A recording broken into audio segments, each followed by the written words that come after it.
brothers and sisters? Well, it's a miserable day today. Ladders and so sorts knocking around in the back here.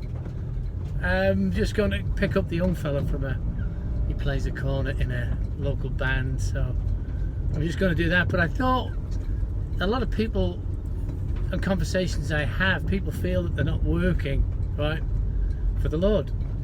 Well, the first thing is, you don't have to, right? But we're here to advance the kingdom. You don't have to for your salvation. Okay, and that, you know, that is, I am certainly a man who knows that I could not possibly do it through works. But works, what are works? While we're doing it, we've still got to advance the kingdom. We're not to stop. We're actually to go out and do more, but that worries a lot of people because they feel they're doing nothing. Well, you're doing something every time you share, every time you like a like button on YouTube. You're encouraging people who do. You're consistently part of the branch. But one thing I've started to do, which I'll be honest, I used to frown on, I don't know why, but I carry tracts, okay? I carry tracts around, and what I do with them is I leave them on the seat of a bus. When I'm on holiday, I leave them in books, in the bookshelf. I haven't been to a library, but I'm inventing ways of leaving these tracts in places where I feel led to do it, because Jesus saves, God saves, not me. I just spread the word. That's all we've been asked to do, go out and tell.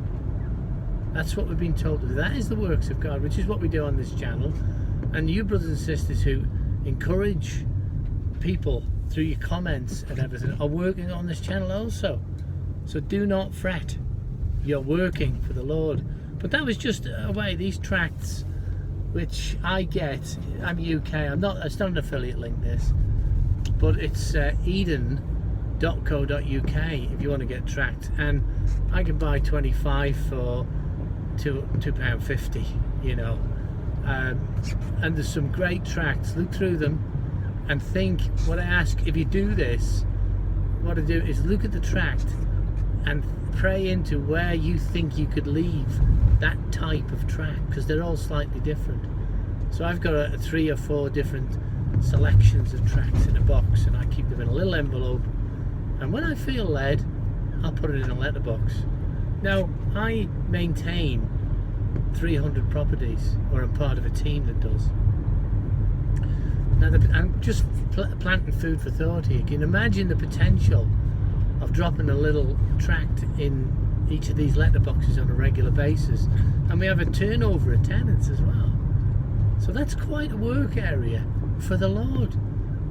Now, what I want you to do is, in the comments, suggest how we can work for the Lord in simple things. Just dropping a little message. You don't have to go and stand on a soapbox to be working, spreading the message, because as Heather said to me on an email, and I agree and said it the same, we don't know what the impact will be until we get home. You know, we're just planting seeds all the time. Ooh, just doing things. So dream up ideas of how we can plant God's word without standing on a soapbox. We can do it discreetly in these end times. As I say, I was at a library at a hotel when I went on holiday, and there was quite a big help yourself library there. There's one in my doctor's surgery. There's nothing to pick up a book. Look at it, just drop a tract out of your pocket. Have them ready when you go in. Discreetly. Because I know I've been in a circumstance where people have stood in a high street, and I've watched and observed, and it frightens more people away than brings. And there's nothing wrong with it. It's still getting the work out. But for me, it's discreetly leaving them about in buildings, in apartments, on a bus seat. Just leave it down. It costs nothing. It's peanuts.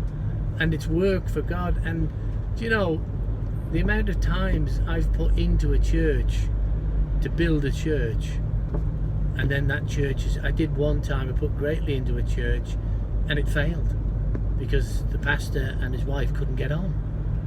And you think, oh, neat, but this will never fail. These will always be going around in your... How many could you plant in a lifetime in a tract? How many could you do? Thousands and thousands would be out there. If it captured 10, if it just captured, if it got 10 people confessing to the Lord in their faith, what a gift that would be, because that's really all God asks. Because then people would go on in turn and grow your work, planting your seed. It's amazing. It's amazing. He doesn't want us to go and be in ministry as such. He doesn't want me to be a pastor or anything like that, you know, or formulate the church. Not yet, anyway. This is what he wants me to do. But I got really enthusiastic about it. So where's the enthusiasm come from in these end times? It's come from Jesus, isn't it? He says, do it. Get it done.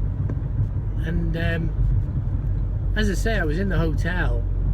Well, I'll go further back. Many years ago, I brought one Bible with me, and I went to the Maldives, an island, diving and stuff like that. But I went to the Maldives on holiday, and this young chap who was waiting on had seen me reading my Bible on outside me, whatever you call it, and me hut, well, chalet or whatever it is. And he asked, "What was that you reading?" And I says, "The Bible." He said, "Can I have one?" And I didn't have one, right? I only had my one, which I wanted, selfishly enough, and I'd scribbled in it and done all sorts of it. I wished I'd have given him that Bible, and for some reason I kept it. And because, as I said, I only had one. That was in my sort of backslidden days, and I really feel sorry about that. So, what if, when you go on holiday, if you go on holiday, put some Bibles in your suitcase.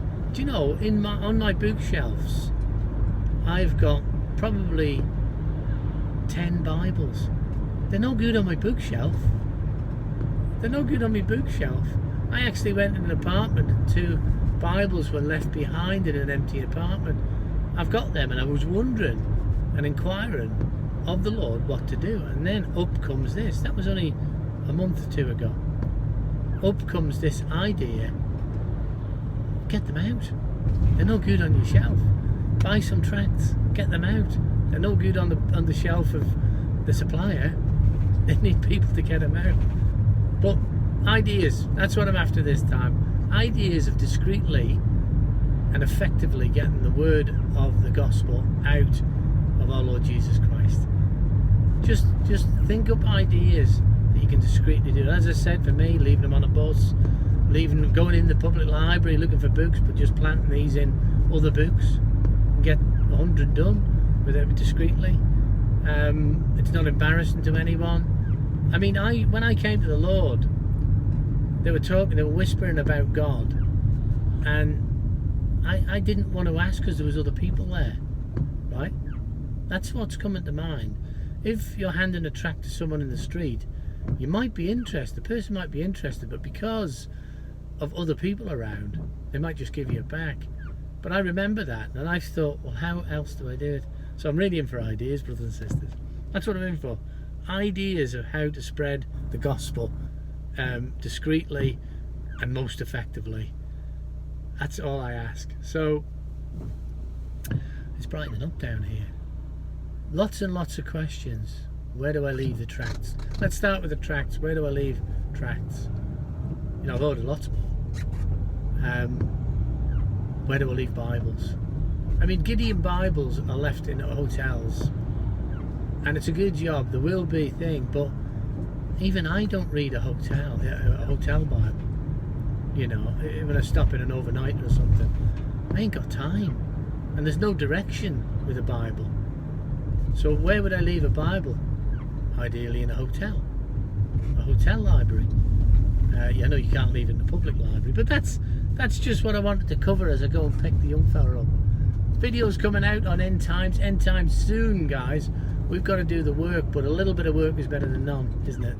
So all I might say is, may God bless you and keep you, make his face to shine upon you and be gracious to you this day and always. God bless.